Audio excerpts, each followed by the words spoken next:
All right, guys, welcome back into another PGA DFS video. Going to get into the fades and value plays here for the Valspar Championship. And also, just let me know in the comment section who your fade of the week is and why. We need to know why. You can't just comment who your fade is. We need to know why. And if you guys want to help out the channel, leave a like. That always does help out. Would appreciate it. But let's get into the fades for this week.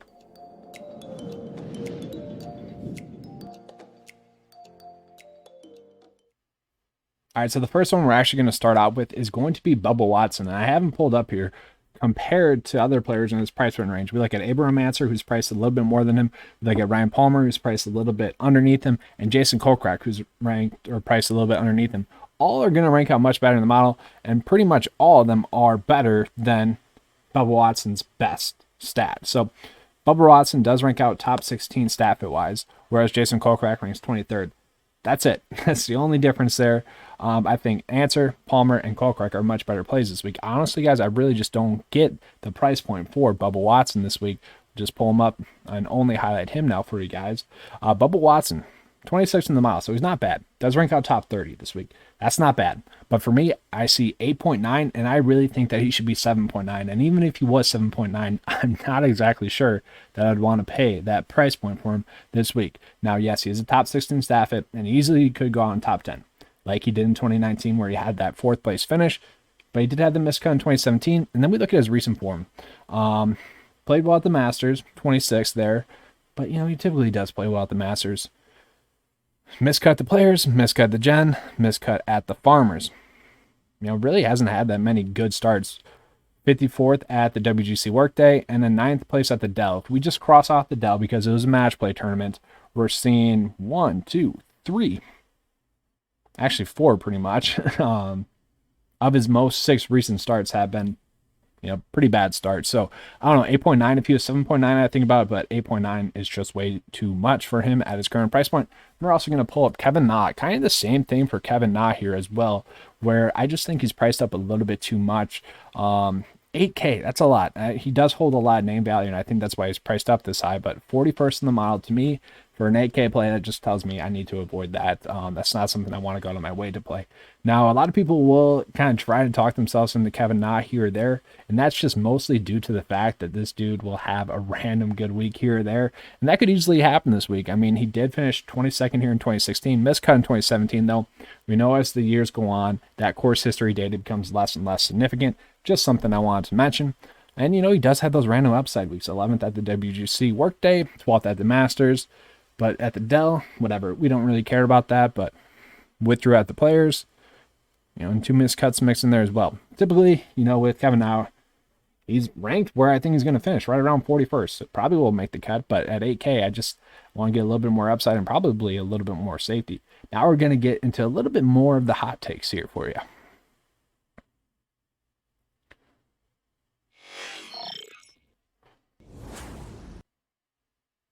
All right, so we're pulling them up. We are going to be fading the top play on the board this week, Justin Thomas, which is kind of crazy to me. I know, crazy to you guys as well, but let's show you guys why. So here we go. We got Justin Thomas pulled up, 22nd in the model. That is fine, but to pay up for the top price player on the slate, he needs to be elite. We need to be locking in a top 10 finish, which we've been able to do pretty much this whole year. DraftKings has really done a phenomenal job of topping the price point or top price play every week.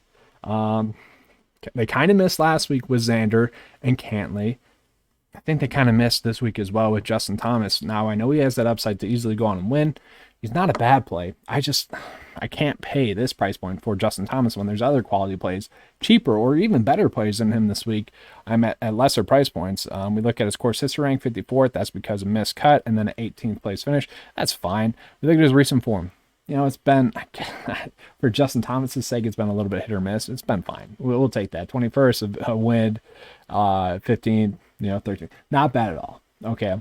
But we need to be locking in a top 10 finish, and I just don't see that with Justin Thomas this week. I don't see us locking in a top 10 finish. I don't feel safe playing this price point for Justin Thomas when we can pull up some other players here like DJ, like Hovland, if you will, where I just feel better about those two, and I'll pull them up here again. So we got those two pulled up down below for you guys. Now, just comparing Justin Thomas to them, Victor Hovland ranking out a little bit better stat fit wise. DJ is going to be a much better play.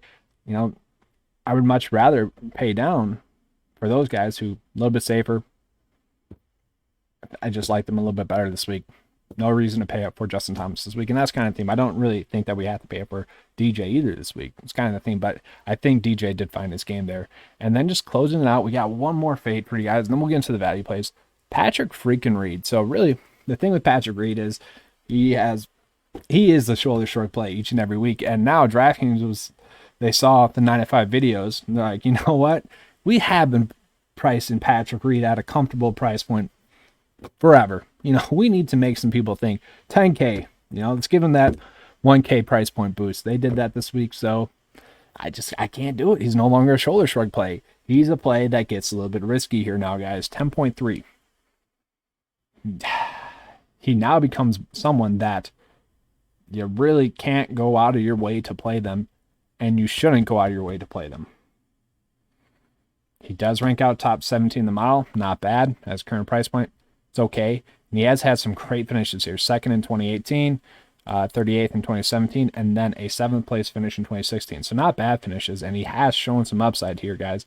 But, Patrick Reed, being the stat fit that he is, 45th, he is going to have some random bad finishes there where, is really scrambling, isn't working all that well, and he finally just has a bad, not even a bad week, but a week where the rest of his game is not good enough, and he just misses the cut. And I'm kind of worried that could happen this week. Kind of a little bit bold fade, but that's why you're here, right? All right.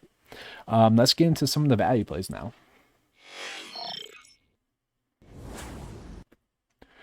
All right, guys. So I am going to be pulling up Chase Seifert here. Actually, to me, I think he's going to be the best value. Now, he has somewhat struggled recently, if you will, but he does rank out top 19 in the model, which, yes, he doesn't have course history over the last few years here. That's kind of why.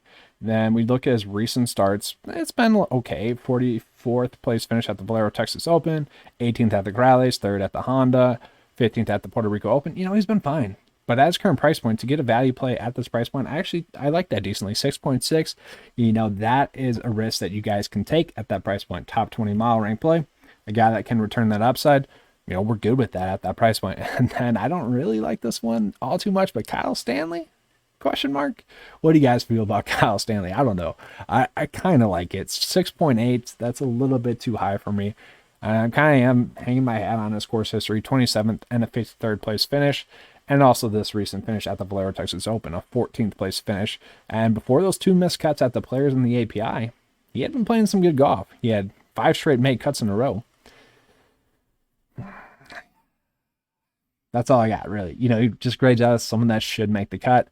I'm trying to catch him on the upswing, possibly. Speaking of trying to catch someone on the upswing, Wesley Bryan, how do you feel about that one? Guys, I should have started with this. This is not a week where I feel like we have to or we should be going into the value price run range. I know we typically do a good job with the values, but I really think the fair and balanced approach is going to be the way to go this week where, start of the season, start of the new year, typically a little bit more high variance. Don't have as much data. There are going to be some value plays that stand out. I don't know if we have that as much this week, and that's probably going to be the trend going forward because that's the trend we always see. He doesn't rank out well on the mile, 62nd there. 7th place finish here in 2017. He hasn't been playing well, although maybe he's showing some signs of life with that Zurich Classic possibly. Prior to that, had played well. I don't mind him, but I'm not going out of my way to play Wesley Bryan this week. 6.4, I'll take it.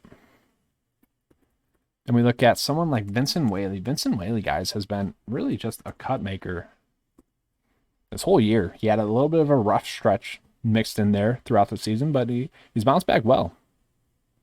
So 3 missed cuts there in a row, like I mentioned, and then since then, 1 made cut, 2 made cut, 3 made cuts, 4 made cuts, 5 made cuts. It's kind of what he's been doing this year, and I like him. If we can lock in a top 40 finish from a value play at 6.4, I'll take that. Now, he doesn't rank out well in the model, doesn't have any course history, not a good stat rank play, hasn't been this whole year, but he is top 32 in recent form. If he can continue that recent form, I don't mind it. I don't want to say he's pretty much the Patrick Reed of the value price range, but work with me. He kind of is. Where if you end up on him, you end up on him, which is typically Patrick Reed. Not this week, though, like I mentioned. And then just getting to the last pick here.